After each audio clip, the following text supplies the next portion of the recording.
Hello friends, welcome to our channel fly high learning. Friends, हम लोग अभी modern Indian history को MCQ के फॉर्मेट में चैप्टर वाइज डिस्कस कर रहे हैं। और जो लास्ट लेक्चर था उसमें हम लोग advent of European company in India देखा था। वो 3 पार्ट में वो लेक्चर था जिसमें हम लोगों ने टोटल 45 क्वेश्चन को कवर किए थे विद एक्सप्लेनेशन। आज हम लोग सेकेंड चैप्टर को डिस्कस करेंगे, India on the eve of British conquest. ठीक है, तो यानी जब ब्रिटिश भारत आते हैं तो उस समय इंडिया की स्थिति कैसी होती है ब्रिटिश कॉन्क्वेस्ट के समय। तो यहाँ पर आप देख सकते हैं मैप में कि दुरानी एम्पायर अलग था, खान ऑफ कलात अलग थे, नवाब साहब ऑफ सिंध अलग थे। ये सब अलग अलग छोटे छोटे राजवाड़ों में बटे हुए थे। राजपूताना स्टेट, मराठा वेसेल, गायकवाड़, पेशवा, हैदराबाद के निज़ाम, कर्नाटका, ये सब आपस में अलग अलग डिवाइडेड थे। इसके चलते ब्रिटिशर्स को आसानी हुई यहाँ पर कब्जा जमाने में, यहाँ पर अपना अधिकार इस्टेब्लिश करने में। ठीक है, और इसीलिए हम लोग देखें कि सबसे पहले उन्होंने कर्नाटक वॉर किया, जिसके थ्रू उन्होंने फ्रांसीसियों को यहाँ से बाहर किया। कर्नाटक वॉर के बाद में उन्होंने मैसूर वॉर किया, मैसूर के बाद में मराठा वॉर किया, फिर उसके बाद में सिख वॉर किया। ठीक है, तो धीरे धीरे इन सारे स्टेट पर राजपूत ये जो ब्रिटिशर्स थे उन्होंने अपना कब्जा कर लिया। तो आज हम लोग एमसीक्यू के फॉर्मेट में इन्हीं सब चीज़ों को डिस्कस करेंगे। फर्स्ट क्वेश्चन है, आपको एक तरफ लिस्ट 1 दिया हुआ है जिसमें कुछ बैटल और ट्रीटीज दी हुई हैं, और दूसरी तरफ उनके होने के समय दिए गए हैं कि कौन से ईस्वी में हुए थे। तो आपको करेक्टली मैच करना है कि कौन सा राइट आंसर है। पहला है बैटल ऑफ बक्सर, सेकेंड है ट्रीटी ऑफ इलाहाबाद, थर्ड है battle of Plassey, and fourth है third battle of Panipat. I hope कि आप इसका उत्तर आसानी से दे पाएंगे। बैटल ऑफ बक्सर जो था वो मैंने आपको बताया है कि 1764 में हुआ था। Treaty of Allahabad battle of Buxar के बाद होती है 1765 में। लॉर्ड क्लाइव 2 यहाँ पर ट्रीटीज करती है, एक शाह आलम द्वितीय के साथ और एक अवध के नवाब शुजाउद्दौला के साथ। तो वो ट्रीटी ऑफ बक्सर है जिसको हम लोग आगे डिटेल में अभी पढ़ेंगे। बैटल ऑफ प्लासी जो है वो 1757 में है, और थर्ड बैटल ऑफ पानीपत 1761 में है। तो राइट आंसर आपका कौन होगा, यानी ए का सी एंड सेकेंड का डी। यहाँ पर आप देख सकते हैं ए का सी, सेकेंड का डी। तो राइट आंसर है ऑप्शन नंबर डी। सेकेंड में आपको एक तरफ रूलर दिए हुए हैं, दूसरी तरफ उनकी कैपिटल है। तो आपको बताना है कि कौन सा जो है करेक्टली मैच है। चिंकलीज खान, दूसरा है B Jaswantrao Holkar, C Madhavrao Scindia, and D Sarfaraz Khan. अब एक चीज़ तो आप आसानी से जान रहे होंगे यहाँ पे कि चिंकलीज खान ने हैदराबाद का था, और यहाँ पे जो सरफराज खान था वो बंगाल का था। तो अब देख लीजिए ए का 4 एंड बी डी फॉर 2, तो सॉरी ए का 3, हैदराबाद है ना, ए का 3, ए का 3 एंड डी का 2। तो राइट आंसर कौन सा हो जाएगा यहाँ पर, option number D. Jaswant Rao Holkar जो थे वो ग्वालियर के थे, और इसके बाद माधवराव सिंधिया जो थे, यानी सिंधिया फैमिली हम लोग आज भी देखते हैं कि ये कहाँ पे है, इंदौर में है, भोपाल वाले रीजन में। तो राइट आंसर होगा इसका option number D. Third question है, consider the following statement. First statement is black hole tragedy is related to battle of Buxar. क्या ब्लैक होल ट्रेजिडी जो थी सिराजुद्दौला के समय में हुई थी, तो वो बैटल ऑफ बक्सर के समय की बात है। सेकेंड है, after battle of Plassey Mir Kasim became the nawab of Bengal. And third है, Mir Jafar have large sum of money but not the zamindari of 24 Pargana to the English. कौन सा स्टेटमेंट गलत मतलब सही है, तो आपके ऑप्शंस है A 1 and 2, B 2 and 3, C all the 3 are correct, and D none of the above are correct. एक बार मैं आपको यहाँ पे बता देता हूँ कि ब्लैक होल ट्रेजिडी जो है वो बैटल ऑफ प्लासी का प्रिकर्सर है, यानी तो बैटल ऑफ प्लासी के समय हुआ था, न कि बैटल ऑफ बक्सर के समय। तो एक इसीलिए गलत है। जब बैटल ऑफ प्लासी हुआ तो उसके बाद में मीर जाफर को नवाब बनाया गया, क्योंकि उसने अंग्रेज़ों की मदद की थी, न कि मीर कासिम को। तो ये भी गलत है। और मीर जाफर जब नवाब बनता है तो वो जो है 24 परगना की ज़मींदारी भी देता है और बहुत सारे पैसे भी देते हैं। इसलिए राइट आंसर है option number D, none of above is correct. ठीक है, यहाँ एक्सप्लेनेशन में आप देख सकते हैं जो बैटल ऑफ प्लासी था वो ब्रिटिश कंट्रोल, इसके बाद में बैटल ऑफ प्लासी के बाद में होता है कलकत्ता पर। और ये जो वॉर था बैटल ऑफ प्लासी वो दरअसल हुआ था ब्लैक होल ट्रेजिडी के कारण। ब्लैक होल ट्रेजिडी क्या था कि जब ब्रिटिश ने कलकत्ता पर अधिकार करने की कोशिश की तो सिराजुद्दौला वहाँ पर आक्रमण करता है और सारे अधिकारियों को बंधक बना लेता है। टोटल 146 अंग्रेज ऑफिसर जो होते हैं उसको बंधक बनाया जाता है और एक छोटे से कमरे में डाल दिया जाता है। कहने वाले कहते हैं कि उसमें से 123 लोगों की मृत्यु हो गई थी, लेकिन कुछ हिस्टोरियन ये भी कहते हैं कि ये जो है वो बहुत काफ़ी संख्या ये ज़्यादा है, जबकि इतना लोगों की मृत्यु नहीं हुई थी। मीर जाफ़र चूँकि लॉयल बना रहा अंग्रेज़ों के, तो इसीलिए जब वो बिट्रायर करता है बैटल ऑफ प्लासी में सिराजुद्दौला को, तो उसके बाद अंग्रेज़ उसको नवाब बनाते हैं बंगाल का। और इसकी एवज में जो मीर जाफ़र है उसने अंग्रेज़ों को 1,70,00,000 रुपये कंपनसेशन के तौर पर दिए कि ये सिराजुद्दौला की गलती थी कि उसने ब्रिटिशर्स को आक्रमण करने के लिए मजबूर किया। ठीक है, तो ये सोच करके, या आप यूँ कह सकते हैं कि घूस के तौर पे, ब्राइब के तौर पे जाफ़र ने पेड किया अंग्रेज़ों को और 24 परगने की ज़मींदारी भी दे दी अंग्रेज़ों को। ठीक है, फोर्थ क्वेश्चन है consider the following statement. First statement है Mir Kasim shifted the capital from Murshidabad to Munger in Bihar. Second, battle of Buxar was fought between combined armies of Mir Kasim nawab of Bengal, Shujauddaula nawab of Awadh only against the Britishers. तो क्या जो बैटल ऑफ बक्सर था वो मीर कासिम और सुजाउद्दौला की combined army और अंग्रेज़ों के बीच में हुई थी सिर्फ। एंड थर्ड है Robert Clive was the governor general of Bengal when battle of Buxar took place. तो क्या जो रॉबर्ट क्लाइव था वो गवर्नर था बंगाल का जब टुक प्लेस हुआ, यानी बैटल ऑफ बक्सर हुआ था उस समय। कौन सा स्टेटमेंट करेक्ट है? Your options are A 1 only, B 2 and 3 both, C all the 3 are correct and D none of the above। Right answer है ऑप्शन नंबर A यानी 1 only। ठीक है, अब क्यों सही है? बैटल ऑफ बक्सर जो था इसमें 3 पक्षकार थे, मतलब एक तरफ तो थे अवध के नवाब, दूसरी तरफ उसी में थे बंगाल के नवाब और मुगल सम्राट शाह आलम द्वितीय। अवध के नवाब कौन थे? सुजाउद्दौला। बंगाल के नवाब थे मीर कासिम एंड मुगल सम्राट थे शाह आलम द्वितीय। और दूसरी तरफ कौन थे? दूसरी तरफ थे ब्रिटिशर्स। तो इसीलिए सेकेंड स्टेटमेंट गलत है। रॉबर्ट क्लाइव इस समय बंगाल का गवर्नर जनरल नहीं था, बल्कि ये वेडेलस्ट थे। वेडेलस्ट इस समय बंगाल का गवर्नर था और बैटल ऑफ बक्सर उसी के समय में हुआ था। ठीक है, हालांकि जब इलाहाबाद की ट्रीटी हुई तो दोनों ट्रीटी को करने में रॉबर्ट क्लाइव का इम्पोर्टेंट योगदान था। अब यहाँ पर आप देख सकते हैं कि जब मीर कासिम गवर्नर बंगाल का नवाब बनता है मीर जाफ़र के बाद में, तो मीर कासिम को ऐसा कह सकते हैं कि अलीवर्दी खां के जितने भी सक्सेसर हुए उसमें मीर कासिम जो था वो सबसे ज़्यादा योग्य था। सबसे पहले था मुर्शीद कुली खां, अलीवर्दी खां, उसके बाद मीर जाफ़र, मीर कासिम और फिर सबसे लास्ट में आते हैं नजमुद्दौला।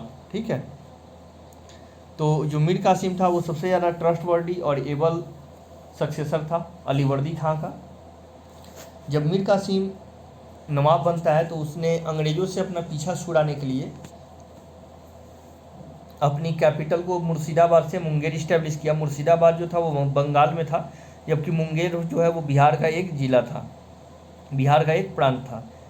बैटल ऑफ बक्सर 22 अक्टूबर 1764 को होता है और इसमें बंगाल के नवाब मीर कासिम, अवध के नवाब सुजाउद्दौला और मुगल सम्राट शाह आलम द्वितीय तीनों की सम्मिलित सेना को अंग्रेज जो है हेक्टर मुनरो के नेतृत्व में पराजित करता है। ठीक है, एक सर्वे होता है इसमें कि रॉबर्ट क्लाइव जो है, मतलब कि एक डिसाइसिव वॉर था मीर कासिम के अगेंस्ट में, जिसमें रॉबर्ट क्लाइव को इलाहाबाद की संधि करने के लिए बुलाया गया और इस तरीके से रॉबर्ट क्लाइव 2 टाइम्स बंगाल के गवर्नर रहते हैं, एक 1757 से 1760 तक यानी बैटल ऑफ प्लासी के समय, दूसरा 1765 से 1767 तक यानी कि बैटल ऑफ बक्सर के बाद जब इलाहाबाद की ट्रीटी होती है तो उस समय। ठीक है, और जैसे ही ये इन्होंने बैटल ऑफ बक्सर के बाद इलाहाबाद की ट्रीटी की तो उसके बाद में बंगाल में द्वैत शासन की शुरुआत हुई और ये जब 1774 में ब्रिटेन लौटे तो ये जो है अपना इन्होंने सुसाइड कर लिया था। ठीक है, चलते हैं नेक्स्ट क्वेश्चन पे। फिफ्थ क्वेश्चन है in treaty of Allahabad nawab Shujauddaula agreed to. तो ट्रीटी ऑफ इलाहाबाद में मैंने बताया आपको पहले ही कि 2 ट्रीटियाँ हुई थी। एक हुई थी मुगल सम्राट शाह आलम के साथ और दूसरी ट्रीटी हुई थी अवध के नवाब सुजाउद्दौला के साथ। तो आपको दूसरी ट्रीटी के बारे में पूछ रहा है कि इस ट्रीटी में क्या हुआ था। फर्स्ट है स्टेटमेंट, सरेंडर इलाहाबाद एंड कड़ा टू इम्पेरर शाह आलम द्वितीय, यानी नवाब शुजाउद्दौला ने इलाहाबाद और कड़ा का क्षेत्र मुगल सम्राट शाह आलम द्वितीय को दे दिया। सेकेंड है, pay Rs 50 lakh rupees to the company as war indemnity, यानी वॉर इंडिमिटी के तौर पर 50 लाख रुपए कंपनी को दिए। थर्ड है, issue a farman granting diwani of Bengal, Bihar and Orissa to the East India Company in lieu of annual payment of 26 lakh, यानी जो शुजाउद्दौला है उसने बिहार, बंगाल और उड़ीसा के दीवानी अंग्रेज़ों को दे दी 26 लाख के एवज में। एंड फोर्थ है, a provision of Rs 53 lakh to the company in return for nizamat function of said provinces, ठीक है, यानी बंगाल, बिहार और उड़ीसा की जो दीवानी थी वो तो मिल ही गई, लेकिन वहाँ पर निजामत या एडमिनिस्ट्रेटिव, मिलिट्री, डिफेंस, इन सब चीज़ों के लिए 53 लाख देने की बात कही शुजाउद्दौला ने अंग्रेज़ों को। तो कौन सा स्टेटमेंट करेक्ट नहीं है? Your options are A 1 and 2, B 3 and 4, C all the 4 are correct, D none of the above are correct. Right answer है option number B 3 and 4 both, ठीक है, क्योंकि पहला जो है अवध के नवाब शुजाउद्दौला के साथ किया गया था और सेकंड भी अवध के नवाब शुजाउद्दौला के साथ किया गया था, जबकि थर्ड एंड फोर्थ जो मुगल सम्राट शाह आलम द्वितीय के साथ की गई ट्रीटी थी। अभी हम आपको यहाँ पर डिटेल में बताते हैं। जो ट्रीटी ऑफ इलाहाबाद है वो अगस्त 1765 में रॉबर्ट क्लाइव और अवध के नवाब मुगल इम्पेरर शाह आलम द्वितीय के बीच में होता है। नवाब शुजाउद्दौला थे, उन्होंने किस बात पर एग्री किया? पहला था कि वो सरेंडर कर देंगे इलाहाबाद और कड़ा का क्षेत्र शाह आलम द्वितीय को, 50 लाख रुपए वो वॉर इंडिमिटी के तौर पर देंगे ब्रिटिश को। एंड थर्ड था कि इनके अंतर्गत जो बलवंत सिंह जमींदार ऑफ बनारस जो था उनकी एस्टेट इनके अधीन आती थी, तो वो ब्रिटिश का चापलूस था, साइकोफैंस थे, तो इसलिए ब्रिटिशर्स ने कहा कि बलवंत सिंह की ज़मींदारी उसको वापस कर दी जाएगी। तो इस बात पर शुजाउद्दौला एग्री हुआ। जबकि शाह आलम द्वितीय किस बात पर एग्री हुए? तो इनको मिल गया इलाहाबाद और के कड़ा और इलाहाबाद का क्षेत्र, ठीक है, अवध के नवाब को प्रोटेक्शन के लिए बोल दिया गया। इसके बाद जो शाह आलम द्वितीय मुगल सम्राट हैं उन्होंने अंग्रेज़ों को बंगाल, बिहार और उड़ीसा की दीवानी सौंप दी और उसके बदले में इनको 26 लाख रुपए वार्षिक पेंशन मिलते थे।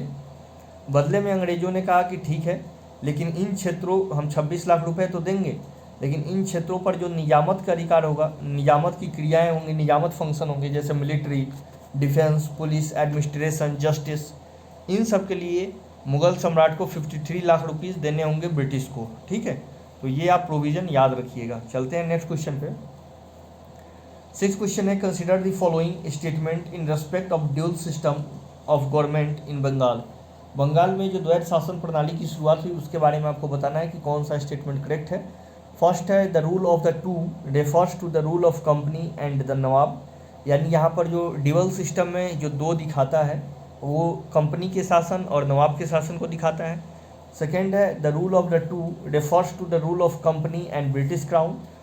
थर्ड है, police and judicial function came under the control of company. And fourth है, Robert Clive introduce the dual system of government and Warren Hastings did away with dual system in 1772, यानी Robert Clive ने द्वैत शासन की शुरुआत की जबकि Hastings ने 1772 में ड्यूअल सिस्टम को ख़त्म कर दिया। तो कौन सा स्टेटमेंट करेक्ट है? Your options are A 1, 2 and 3, B 1, 3 and 4, C 2, 3 and 4 and D all the 4 are correct. तो यहाँ पर एक बार हम आपको यहाँ पर डिस्कस कर देते हैं। 2 का मतलब यहाँ पे है कि rule of company and rule of nawab, ठीक है। सेकेंड स्टेटमेंट गलत है क्योंकि आपको पता है कि ब्रिटिश क्राउन के अंतर्गत ये 1858 में इंडिया आया था, न कि 1775 में, ठीक है, 1765 में। थर्ड गलत है क्योंकि मैंने अभी आपको बताया कि जो निजामत का अधिकार दिया गया ब्रिटिश को 1765 के ट्रीटी से, इलाहाबाद की ट्रीटी से, उसमें जुडिशियल फंक्शन और का कंट्रोल भी इसमें इंक्लूड था। फोर्थ भी सही है, तो राइट आंसर है ऑप्शन नंबर बी 1, 3 and 4। यहाँ पर आप देख लीजिए, जो ड्यूअल गवर्नमेंट इन बंगाल था तो ये बैटल ऑफ बक्सर के बाद होता है, ईस्ट इंडिया कंपनी और बंगाल के नवाब के बीच में। रॉबर्ट क्लाइव इसको इंट्रोड्यूस करता है। इसमें 2 का मतलब है कि जो बंगाल का शासन है उसमें दीवानी यानी कलेक्टिंग रेवेन्यू का अधिकार, और कलेक्टिंग रेवेन्यू का अधिकार, और निजामत यानी पुलिस एंड जुडिशियल फंक्शन, ये सब आएंगे कंपनी के कंट्रोल में। ठीक है, जो कंपनी है वो दीवानी राइट्स को एक्सरसाइज करेगी दीवान के साथ, और निजामत राइट को अप्लाई करेगी डिप्टी सूबेदार के साथ। और इसीलिए हम लोग देखते हैं कि जो बिहार में जो दीवान थे उन सिताब राय थे, और जो डिप्टी सूबेदार थे वो निजामुल मुल्क को बनाया गया। ठीक है, जो दीवानी फंक्शन था, diwani function from emperor, company acquired diwani function from emperor. अभी मैंने बताया कि जो मुग़ल सम्राट शाह आलम द्वितीय के साथ इलाहाबाद की जो ट्रीटी हुई थी, सेकेंड ट्रीटी, उसमें इलाहाबाद में मुग़ल सम्राट शाह आलम द्वितीय ने बंगाल, बिहार और उड़ीसा की दीवानी ब्रिटिश को दी थी। ठीक है, जबकि जो निजामत का फंक्शन था वो बंगाल के सूबेदार से प्राप्त किया। इसके बाद है जो ड्यूअल सिस्टम है, इसमें जब अप्लाई हुआ तो एडमिनिस्ट्रेटिव ब्रेकडाउन की वो स्थिति थी, और यह जो है बंगाल के लोगों के लिए डिस्ट्रेस या डिजास्टरस साबित हुआ। इसके द्वारा बहुत सारे जो आर्थिक गतिविधियां थी वो ब्लॉक हो गई, बहुत सारी खामियां थी इन द्वैत शासन प्रणाली में। इसीलिए जब 1772 में वॉरेन हेस्टिंग्स बंगाल का गवर्नर बनता है तो उसने इस सिस्टम को ख़त्म कर दिया। ठीक है, 7th क्वेश्चन है consider the following statement. First statement है Haidar Ali started his career as a horseman. Second है army factory in Dindigul now in Tamil Nadu was set up by Hyder Ali with the help of Britishers. And third है the Maratha fought third battle of Panipat with Sadashiv Rao भाऊ। तो third battle of Panipat जो था वो मराठों ने लड़ा सदाशिव राव भाऊ के नेतृत्व में। कौन सा स्टेटमेंट करेक्ट है? Your options are A 1 only, B 1 and 3 both, C 2 and 3 both, and D all the above are correct. Right answer है आपका ऑप्शन नंबर डी, तीनों स्टेटमेंट जो है वो करेक्ट हैं। ठीक है, हैदर अली का जो जन्म था वो 1721 में हुआ था एक छोटे से फैमिली में, और इसका जो इंटरेस्ट था इसमें ग्रेट एनर्जी थी, डिटर्मिनेशन था, और ये हॉर्समैन के तौर पर नियुक्त हुआ था। Haidar Ali French army factory, मतलब हैदर अली ने फ्रेंच के सहयोग से, न कि ब्रिटिश के सहयोग से, ठीक है, तो फ्रेंच के सहयोग से इसने एक फैक्ट्री इस्टेब्लिश की डिंडीगुल में जो अभी तमिलनाडु में है, और western method of army training को भी इसने शासन व्यवस्था में लागू किया था। ठीक है, सदाशिव राव भाऊ जिनका जन्म हुआ था 1730 में, और ये थर्ड बैटल ऑफ पानीपत जो 14 जनवरी 1761 को ब्रेक हुआ था, उसी दिन इनकी मृत्यु हो गई थी। और ये जो थे नेफ्यू थे पेशवा बाजीराव फर्स्ट के, इनके पिताजी का नाम था चिमंजी आपा और माता का नाम था रुकुमा बाई। ठीक है, तो ये जो थे सरदार या सेनापति या कमांडर इन चीफ थे मराठा आर्मी के थर्ड बैटल ऑफ पानीपत में। तो इस बैटल का पंडित काशीराज एक हिस्टोरियन है, उन्होंने आंखों देखा वर्णन किया है, जिसमें उन्होंने लिखा है कि महाराज के अब उस समय जब पेशवा बाजीराव फर्स्ट थे तो प्रशासन में बहुत ज़्यादा इनका मान सम्मान था, लोग इनसे डरते थे। तो इनके बेटे और भतीजे की मृत्यु का समाचार कैसे दिया जाए, तो काशीराज ने कहा कि मराठा साम्राज्य के 2 मोती विलीन हो गए। ठीक है, 8th क्वेश्चन है consider the following statement. First statement is treaty of Madras was signed on 2 April 1769 between Mysore and Maratha, यानी मद्रास की जो ट्रीटी थी वो 2 अप्रैल 1769 को सिग्नेचर हुई, हस्ताक्षरित हुई मैसूर और मराठा के बीच में। सेकेंड स्टेटमेंट है treaty of Mangalore was signed between Tipu sultan and British east India company on 11 मार्च 1784। जो मैंगलोर की संधि थी वो टीपू सुल्तान और ईस्ट इंडिया कंपनी के बीच में 11 मार्च 1784 को हुई थी। एंड थर्ड है Lord Cornwallis was the governor general of India during second Anglo Mysore war. कौन सा स्टेटमेंट करेक्ट है? Your options are A 1 only, B 1 and 3, C 2 and 3, and D all the above are correct. Right answer है आपका option number, यहाँ पर नहीं है पूछ रहा है, तो राइट आंसर है आपका ऑप्शन नंबर बी 1 and 3, क्योंकि मैसूर और मराठा के बीच में कोई ट्रीटी ही नहीं हुई थी। फर्स्ट ट्रीटी जो मद्रास की थी वो मैसूर और अंग्रेज़ों के बीच में हुई थी। सेकेंड जो स्टेटमेंट है वो सही है। टीपू सुल्तान और ब्रिटिश ईस्ट इंडिया कंपनी के बीच में ट्रीटी ऑफ मैंगलोर हुई थी, क्योंकि ये जो सेकेंड एंग्लो मैसूर वॉर था इसमें हैदर अली की मृत्यु हो जाती है और दोनों पक्ष जो है वो युद्ध से ऊब चुके थे और कि कोई भी निर्णय नहीं हो पा रहा था, इसलिए टीपू सुल्तान और अंग्रेज़ों ने दोनों ने संधि कर ली। और थर्ड स्टेटमेंट जो है वो गलत है, क्योंकि Lord Cornwallis third Anglo Mysore war के समय थे, न कि सेकेंड एंग्लो मैसूर वॉर के समय। ठीक है, यहाँ पर देख लेते हैं एक बार एक्सप्लेनेशन। तो जब ट्रीटी ऑफ मद्रास उस स्थिति में होती है या पूरी तरीके से क्योस और पैनिक की सिचुएशन होती है ब्रिटिश ईस्ट इंडिया कंपनी के बीच में, और ये जो है बड़ी ह्यूमिलिएटिंग यानी अपमानजनक अवस्था में हैदर अली के साथ अंग्रेज़ों ने ट्रीटी की थी। ये जो ट्रीटी हुई थी ट्रीटी ऑफ मद्रास, ये फर्स्ट एंग्लो मैसूर वॉर में हैदर अली और अंग्रेज़ों के बीच में हुई थी 4 अप्रैल 1769 को। ये जो ट्रीटी थी इसमें बेसिकली हुआ क्या था कि जो एक दूसरे के जो क्षेत्र को कॉन्क्वेस्ट किया गया था और प्रिजनर जो थे उन सबको एक्सचेंज करने की बात की गई थी। हैदर अली ने प्रॉमिस किया इस समय कि अगर अंग्रेज़ों के ऊपर कोई अटैक होगा तो वो उनका साथ देंगे, और हैदर अली के समय अगर कोई अटैक होगा तो अंग्रेज़ इनका साथ देंगे, यानी हैदर अली का। बेसिकली बात ये थी कि उस समय हैदराबाद के निज़ाम और मराठे ये 2 ताकतें थी जो काफ़ी ज़्यादा ताकतवर थीं और इनसे मैसूर साम्राज्य को खतरा था, तो और ब्रिटिश को मराठों से खतरा था, तो इसीलिए इन दोनों ने संधि की थी। जब सेकेंड एंग्लो मैसूर युद्ध इसलिए नहीं होता है क्योंकि मराठों ने मैसूर के ऊपर अटैक किया और ब्रिटिशर्स ने मैसूर का साथ नहीं दिया। ठीक है, तो इसीलिए ये युद्ध हुआ था। फिर बाद में हैदर अली ने मराठों के साथ सेकेंड मैसूर वॉर में मराठों के साथ एक ट्रीटी कर लेते हैं और इसके बाद ये सेकेंड एंग्लो मैसूर वॉर होता है। इसीलिए सेकेंड एंग्लो मैसूर वॉर भी बिना किसी परिणाम के ख़त्म होता है, लेकिन इसमें हैदर अली की मृत्यु हो जाती है कैंसर के कारण। ठीक है, और बाद में टीपू सुल्तान 1 वर्ष तक उस सेकेंड एंग्लो मैसूर वॉर का जो है नेतृत्व करता है। और इस युद्ध को ख़त्म करने के लिए यानी सेकेंड एंग्लो मैसूर वॉर जो 1780 से लेकर के 84 तक चलती है, उसको ख़त्म करने के लिए ट्रीटी ऑफ मैंगलोर होती है, जिसमें टीपू सुल्तान को सारी टेरिटरी जो भी टेरिटरी उसने ब्रिटिश से जीती थी और ब्रिटेन ने जो भी टेरिटरी टीपू सुल्तान से जीती थी वो सब एक दूसरे को वापस कर दिए गए। सेकेंड एंग्लो मैसूर वॉर था, मैसूर वॉर ये किंगडम और मैसूर और ब्रिटिश ईस्ट इंडिया कंपनी के बीच में 1780 से लेकर के 84 के बीच में हुआ था।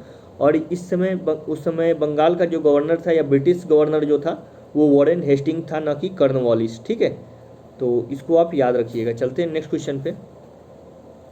9th क्वेश्चन है, आपको ट्रीटी दी हुई है, उसको आपको अरेंज करना है। A treaty of Surat, B treaty of Salbai, C treaty of Purandar, D treaty of Srirangapatnam and E treaty of Vadgaon. ठीक है, तो कौन सी ट्रीटी सबसे पहले हुई थी? सबसे पहले हुई थी ट्रीटी ऑफ सूरत। ठीक है, उसके बाद ट्रीटी ऑफ सूरत के बाद में हुई थी ट्रीटी ऑफ यहाँ पे treaty of Purandar, after that treaty of Wadgaon, फिर ट्रीटी ऑफ सालबाई और तब लास्ट में हुई थी ट्रीटी ऑफ श्रीरंगपत्तनम। ठीक है, राइट आंसर होगा आपका ऑप्शन नंबर डी। अब यहाँ पे हम लोग देख लेते हैं कि ये ट्रीटीज किस लिए इम्पोर्टेंट थी। सबसे पहले ट्रीटी ऑफ जो सूरत थी वो 6 मार्च 1775 यानी 1775 को होती है। ये क्यों होती है? क्योंकि जब पेशवा की मृत्यु होती है तो उस समय रघुनाथ राव होते हैं और नारायण राव होते हैं। इन दोनों के बीच में, रघुनाथ राव और नारायण राव के बीच में एक इंटरनल वॉर ऑफ सक्सेशन चलता है, जिसमें रघुनाथ राव ने अपने भतीजे नारायण राव की हत्या कर दी और नारायण राव ही बनने वाले थे पेशवा। तो और इसके बाद ये चले जाते हैं ब्रिटेन की यानी पूना में जो ब्रिटिश अथॉरिटी रहती है उसके पास, और उनको ब्रिटिश अथॉरिटी को ये लालच देते हैं कि सालसेट और बेसिन का जो फोर्ट है वो हम ब्रिटिश को दे देंगे अगर हमको पुणे की जागीर दी जाती है तो। ठीक है, तो इसीलिए ये ट्रीटी ऑफ सूरत करते हैं। लेकिन जब ट्रीटी ऑफ सूरत होती है तो ट्रीटी ऑफ सूरत को वैलिडेशन प्रोवाइड, क्योंकि उस समय और यही कारण बनता है फर्स्ट एंग्लो मराठा वॉर का। ठीक है, लेकिन फिर भी जो फर्स्ट एंग्लो मराठा वॉर था इसका ये इम्पोर्टेंट कारण है, इसका कुछ निर्णय नहीं निकला और अंग्रेज़ों की इसमें बुरी तरीके से हार होती है। ठीक है, तो इसके कारण ये जो दूसरी ट्रीटी होती है वो होती है ट्रीटी ऑफ पुरंदर की संधि 1776 में। और ये क्यों होती है? क्योंकि रघुनाथ राव को पेंशन के लिए ये कह दिया जाता है और ट्रीटी ऑफ सूरत जो थी वो ब्रिटिश जो काउंसिल थी कलकत्ता की, उसको ये मान्य नहीं थी, ये नहीं मान रहे थे इस ट्रीटी ऑफ सूरत को, जबकि जो पुणे की अथॉरिटी थी उसने इसको मान्यता प्रोवाइड की थी। और इसीलिए ब्रिटिश काउंसिल ने कर्नल उपटम नाम के एक व्यक्ति को पुणे भेजा ताकि वो ट्रीटी ऑफ पुरंदर कर सके। ठीक है, after that treaty of Salbai होती है यानी 1782 में, और ये treaty of Salbai first Anglo Maratha war के बाद होती है, यानी निगोसिएशन के तौर पे और सेटलमेंट के तौर पे होती है। तो आप देखिए जो ट्रीटी ऑफ सूरत है ये फर्स्ट एंग्लो मराठा वॉर का कारण बनी। उसके बाद में ट्रीटी ऑफ जो पुरंदर है वो ब्रिटिश जो रेजिमेंट थी कलकत्ता की उसने मराठों के साथ की थी। एंड थर्ड ट्रीटी जो है ट्रीटी ऑफ सालबाई, जब मराठे इस युद्ध में जीत रहे थे और ब्रिटिश इस युद्ध में बुरी तरीके से पराजित हो रहे थे, तब ट्रीटी ऑफ सालबाई की गई थी 1782 में। जो ब्रिटिश फोर्स थी उसने 1779 में मराठों के साथ और अपने जो लेटर गवर्नर था वारनाव गोडायार्ड, ठीक है, जो बॉम्बे फोर्स के गवर्नर थे, उनको कंडेम किया और ट्रीटी ऑफ वडगांव किया। और आफ्टर दैट श्रीरंगपत्तनम की संधि, आपको पता है कि ये थर्ड ट्रीटी थी आंग्ल मैसूर वॉर की, जो टीपू सुल्तान और अंग्रेज़ों के बीच में होती है। इसमें टीपू को युद्ध के हर जाने के रूप में 1 करोड़ रुपए देने पड़ते हैं और अपना आधा साम्राज्य जो 50% हिस्सा था टीपू का, तो टीपू ने अपना 50% साम्राज्य भी ब्रिटिश को दे दिया। ठीक है, नेक्स्ट क्वेश्चन है और आज का लास्ट क्वेश्चन है, consider the following statement. First statement is Banda Bahadur was defeated by Farrukhsiyar and put to death in 1716।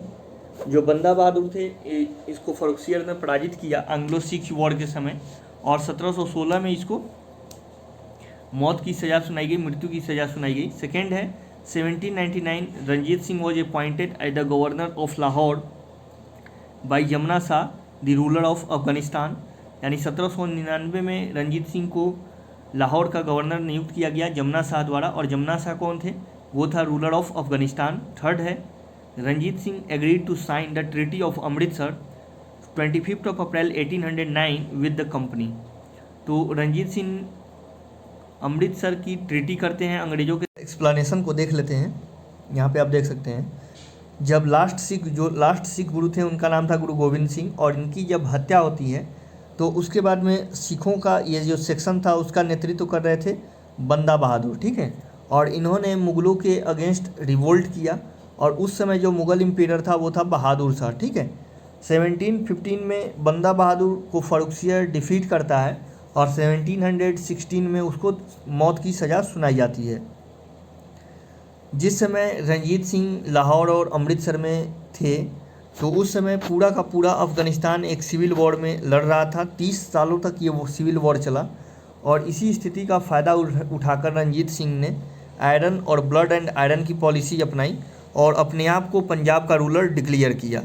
Punjab जो था उस समय अफ़गानिस्तान का एक प्रांत था और अफ़गानिस्तान का ये जो रूलर था वो था जमुना शाह।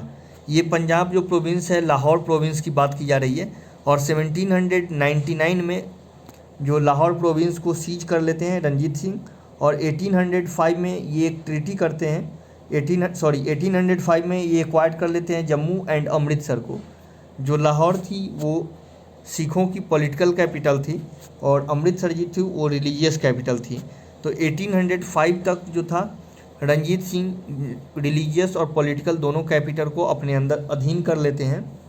इसके बाद में रंजीत सिंह के समय में चार्ल्स मेटकॉफ नाम का एक अंग्रेज ब्रिटिश गवर्नर था, उसने इनके सामने एक प्रस्ताव रखा कि आप जो है अफ़गान के साथ जो वॉर होगा उसमें अंग्रेज न्यूट्रल रहेंगे। ये रंजीत सिंह की कंडीशन थी, जबकि ब्रिटिश जो इंडिया में अपना एक्सपेंशन कर रहे हैं उसमें रंजीत सिंह न्यूट्रल रहेंगे।